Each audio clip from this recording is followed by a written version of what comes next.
FIFA বিশ্বকাপের দলগুলোর লক্ষ্য যেখানে সোনালী ট্রফি জয়, সেখানে মাঠের লড়াইয়ে সমানভাবে জমে উঠেছে ব্যক্তিগত সর্বোচ্চ সম্মানের যুদ্ধ। টুর্নামেন্টের সেরা খেলোয়াড়ের পুরস্কার গোল্ডেন বল কার হাতে উঠছে? এটি কেবল সর্বোচ্চ গোলদাতার পুরস্কার নয়, বরং পুরো টুর্নামেন্টের পারফরম্যান্স, নেতৃত্ব, ম্যাচের প্রভাব আর ধারাবাহিকতার স্বীকৃতি। গণমাধ্যম প্রতিনিধিদের ভোটে নির্ধারিত হওয়া এই সম্মানের দৌড়ে এখন পর্যন্ত পারফরম্যান্সে সবার উপরে রয়েছেন আর্জেন্টিনার অধিনায়ক লিওনেল মেসি।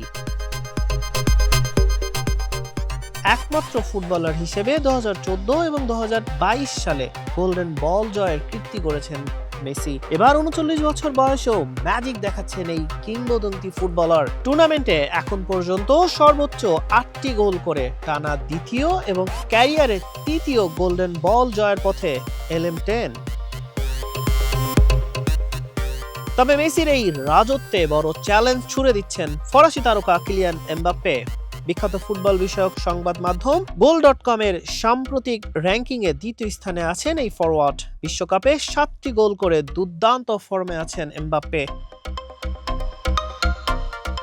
সেই সাথে সর্বোচ্চ গোলদাতার তালিকায় মেসির সাথে লড়াইটা জমিয়ে তুলেছেন তিনি। এই তালিকার চমক হিসেবে 3 নম্বরে আছেন ফ্রান্সের তরুণ উইঙ্গার মাইকেল অলিসে। গোলের চেয়ে অ্যাসিস্টেই বেশি আলো ছড়াচ্ছেন তিনি। এমবাপ্পে ও দেমবেলের একাধিক গোলের নেপথ্যে কারিগর অলিসে এখন ফরাসি মাঝমাঠের মূল ভরসা।